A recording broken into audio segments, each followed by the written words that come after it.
Girl versus boys. আজকে আমরা দেখবো এখনো কি মানুষের মনে মানসিকতা বেঁচে আছে। এটাই প্রমাণ করার জন্য আমি ডেকেছি আমার একটা বান্ধবীকে, এন্ড আমরা দুজন মিলে দেখবো এখনো কি মাথা ভাঙা সোসাইটির লোক মানুষকে হেল্প করে। সো চলো দেখা যাক। কাকু আমার কাছে টাকা নেই, নিয়ে যেতে বাবা পরে। প্রথমে অঙ্কিতাকে পাঠিয়ে দিয়ে দেখলাম তাকে নাই বলে দিল। সামনে একজন ড্রাইভারকে দেখতে পেয়ে আমিও চলে গেলাম হেল্প চাওয়ার জন্য। জানি না কি হবে, দেখি একবার। দাদা দাদা মানে আমি একটু প্রবলেমে পড়ছি তো, মানে এক জায়গায় যাবো, কলেজ মোড়ে যাবো, তার টাকা হারিয়ে গেছে। মানে একটু নিয়ে গেলে ভালো হতো আর কি। কলেজ মোড়ে যাবা? হ্যাঁ কলেজ মোড় তোমার দিকে? হ্যাঁ, তো ওই দিকেই যাবো। ওখানে গিয়ে পাবা এখন? ওখানে নাম করেছি, মানে বাড়ি তো যাবো, টাকা কিন্তু নেই আমার কাছে।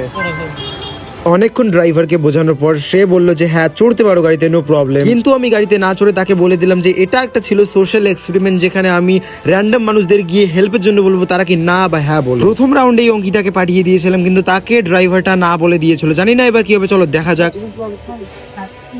কাকু আমার কাছে টাকা নেই, আপনার আমাকে কি সামনে আগায় দিতে পারবা? আমার টাকা নেই। কোন জায়গায় এই সামনে কলেজ মোড়। মন্দির মানে সামনে না, বাবা কলেজ মোড়ে যাবো।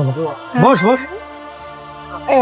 Thank you. আমরা একটা ভিডিও বানিয়ে দিছি তো, ওর জন্য। না যাবো না না। যাই হোক, এবারে অঙ্কিতাকে একজন হ্যাঁ বলে দিয়েছিল গাড়িতে চড়তে। অঙ্কিতা তাকে বলে দিয়েছিল যে এটা ছিল একটা social experiment, social humanity test করেছিলাম, দেখলাম যে কে কতটা ভালো হতে পারে। এন্ড একটা অজানা বয়স্ক লোক এটাও প্রুফ করে দিল। সামনে একটা ছেলে ড্রাইভারকে দেখে আমি তার কাছে চলে গেলাম হেল্প চাওয়ার জন্য, দেখি সে কি বলে। এক্সকিউজ মি দাদা, মানে আসলে আমি একটা প্রবলেমে পড়ে গেছি। আমার মানে টাকা ছিল পকেটে, তো হারিয়ে গেছে, জানি না কিভাবে। সো আমার সামনে বাড়ি আছে, আপনি যদি একটু নামিয়ে দিতেন তাহলে অনেক হেল্প হয়ে যেত। ভাই হবে না কেন কেন হবে না? ভাই, দেখো আজকাল সবাই টাকার উপর নির্ভর করে, ঠিক আছে? আমরা যাচ্ছি টাকা কামাইতে, ঠিক আছে? আচ্ছা আচ্ছা। হ্যাঁ, তোমাকে যদি মানে থুই আসতে যাই, দেখবে এদিকে আমাদের কাস্টমার যে আছে, কাস্টমার চলে যাবে। আজকে যদি আমার জায়গায় তোমার একটা ভাই থাকতো তাহলে কি হয়ে যেত? তখন কি করতো? তখনও না বলতে? ভাই, আজকালকার মানুষ ওগুলো বোঝে না। আজকালকার মানুষ সবাই টাকার পাগল। ঠিক আছে, কোনো সমস্যা নেই। এইবার প্রথমে একজন একটা ছেলে আমাকে না বলে দিল। এবার আমরা দেখবো কোনো অজানা মানুষের কাছ থেকে টাকার হেল্প চাইলে কি সে দেবে। দাদা বলি কি, আমার টাকা হারিয়ে গেছে, আমাকে একটু টাকা দিতে পারবে? কত লাগবে? 50 টাকার মতো। দাও স্ক্যানার দাও। স্ক্যানার তো নেই। আমার কাছে ক্যাশ নেই, কেন? স্ক্যানারটা দিয়েছি। আমার স্ক্যানার নেই। সে মেয়ে ছিল বলে তাকে ছেলেটা হেল্প করলো, আমি গেলে জানি না করতো কি করতো না। এইবার অঙ্কিতাকে দেখে আমিও একটা মেয়ের কাছে হেল্প চাইতে চলে গেলাম, জানি না কি হবে, দেখি একবার। ভাই এখানে হেল্প চাওয়ার আগে মেয়েটা দেখে আমাকে পালাচ্ছিল। এই আর আমি একটুও ভাবতে পারিনি ভাই, ও কি ভাবছিল, গুন্ডা ভাবছিল নাকি আমাকে।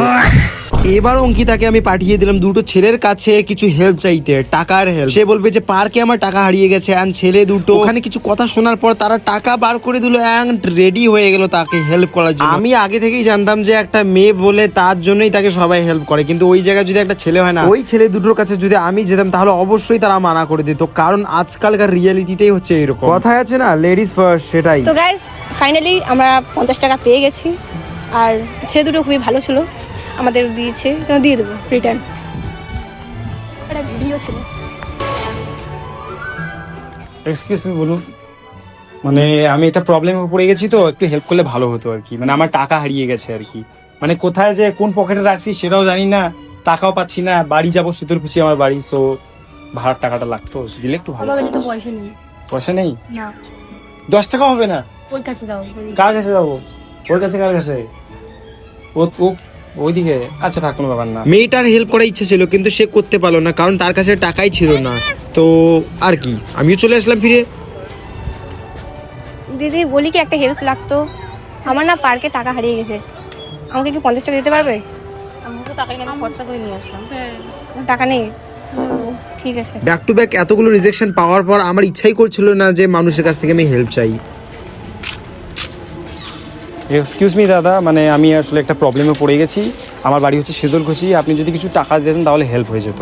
মানে টাকাটা আমার হারিয়ে গিয়েছে, তো মানে বাড়ি যাবো আর কি, আমি শীতলকুচিতে থাকি। কিছু কি টাকা হবে? 50-60 টাকা। তোমার বাড়ি শীতলকুচি? হ্যাঁ, শীতলকুচি। আচ্ছা, কিসের জন্য টাকা? টাকাটা আসলে ভাড়ার জন্য লাগবে, আমি গাড়িতে করে যাবো, তো সেই টাকাটা আমার কাছে নেই। 50 টাকা তো হবে না, কম হবে মনে হয়। হ্যাঁ, চলে যাবে, কোনো সমস্যা নেই, হয়ে যাবে। না কয় টাকা হবে?